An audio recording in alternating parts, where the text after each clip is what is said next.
नमस्कार। आज हम आचार्य प्रशांत की एक काफी चर्चित किताब है मन, उस पर थोड़ी गहराई से बात करने वाले। हाँ बिल्कुल।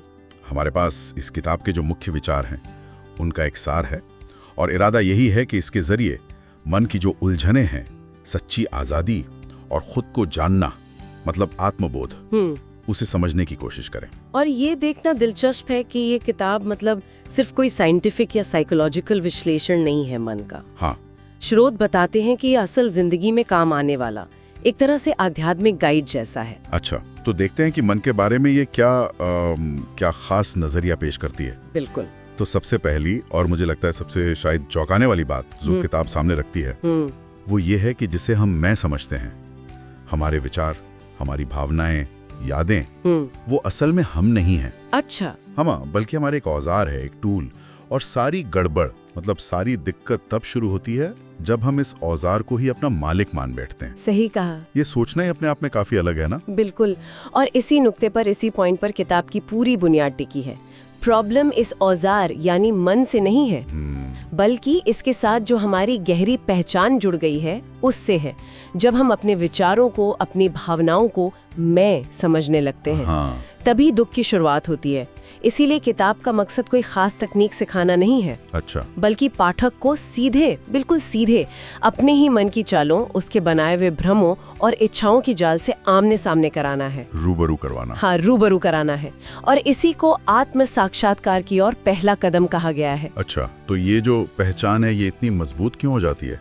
मन के स्वभाव के बारे में किताब और क्या बताती है? स्रोत कहते हैं कि मन कभी टिक कर बैठता ही नहीं, या तो वो गुजरे कल की यादों में उलझा रहता है, हाँ, या फिर आने वाले कल की चिंता में। बिल्कुल। और इसके पीछे दो मुख्य ताकतें काम करती हैं।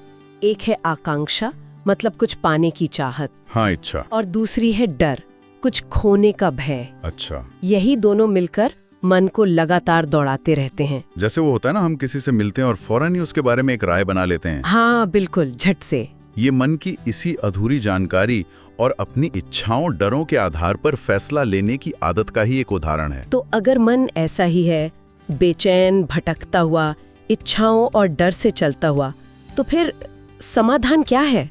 क्या हमें इसे ठीक करने की, शांत करने की कोशिश करनी चाहिए? यही किताब एक बहुत महत्वपूर्ण मोड़ लेती है। वो कहती है मन को सुधारने या दबाने की कोशिश करने से पहले उसे जानना जरूरी है। जानना? हाँ, जानना, उसकी असलियत को, उसके काम करने के ढंग को समझना, यही अपने आप में समाधान की तरफ बढ़ना है। और यही असल में आत्मबोध की प्रक्रिया भी है। जैसे किताब में एक जगह कहा भी गया है, बड़ा अच्छा उदाहरण है। हाँ। मन एक ऐसा प्याला है जिसे कितना भी भरो वो खाली ही लगता है। वाओ। ये सीधे सीधे मन की कभी न मिटने वाली प्यास, उसकी जो अतृप्त प्रकृति है, उसकी ओर इशारा करता है। समझ गया। इसे समझे बिना हम शांति कैसे पा सकते हैं? बिल्कुल।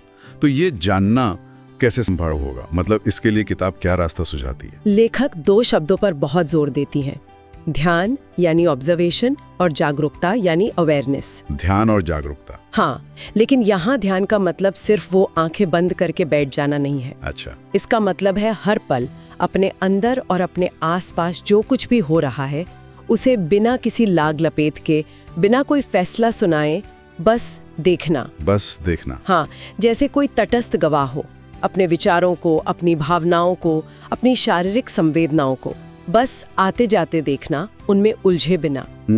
ये सुनने में तो सरल लगता है, पर शायद करने में उतना आसान ना हो। है तो चुनौतीपूर्ण। तो इसका अंतिम लक्ष्य क्या है? क्या हमें मन को पूरी तरह खत्म कर देना? नहीं, खत्म नहीं करना। विचार ये है कि मन का सही उपयोग करना है, उसके गुलाम बन के नहीं रहना। अच्छा, उपयोग करना है। हाँ, किताब कहती है मन का उपयोग दास्ता नहीं। असली स्वतंत्रता तब मिलती है जब हम मन के खेल को समझकर उसके मालिक बन जाते हैं, ना कि वो हमारा मालिक बना रहता है। सही। और शायद इसीलिए किताब की जो भाषा है वो भी बहुत सीधी, सरल और बातचीत के अंदाज में रखी गई है, जैसे कोई गुरु अपने शिष्य से बात कर रहा हो, ताकि बात सीधे दिल तक पहुंचे। बिल्कुल। तो कुल मिलाकर स्रोत ये इशारा करते हैं कि इस किताब को पढ़ना एक तरह से अपने अंदर की जो उथल पुथल है उसे देखने जैसा है। हाँ, एक आईने की तरह। इससे अपने प्रति एक ईमानदारी आती है और ये समझ गहराती है कि हमारे ज्यादातर दुखों की जड़ बाहर की परिस्थितियों में नहीं, बल्कि हमारे अपने अंदरूनी मन के कामकाज में है। तो ये उन लोगों के लिए काफी उपयोगी हो सकती है जो जीवन में एक तरह की शांति, स्पष्टता और खुद की गहरी समझ पाना चाहते हैं। बिल्कुल सही।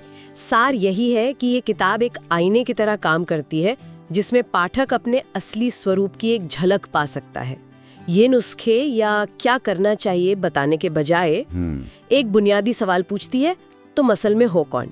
और शायद यही सबसे जरूरी सवाल है। सोचने वाली बात है। हाँ, इस पूरी चर्चा के बाद अपने मन की कार्य प्रणाली का कौन सा पहलू है जो अब सबसे ज्यादा ध्यान खींचता है? ये सवाल सोचने लायक है ना? बिल्कुल। तो ये थी आचार्य प्रशांत की पुस्तक मन पर आधारित हमारी आज की संक्षिप्त चर्चा। उम्मीद है आपको कुछ नए सोचने के बिंदु मिले होंगे। सुनने के लिए बहुत बहुत धन्यवाद। और हाँ, हमारे चैनल को सब्सक्राइब करना ना भूलें। अगली बार फिर मिलेंगे एक नए विषय के साथ। धन्यवाद।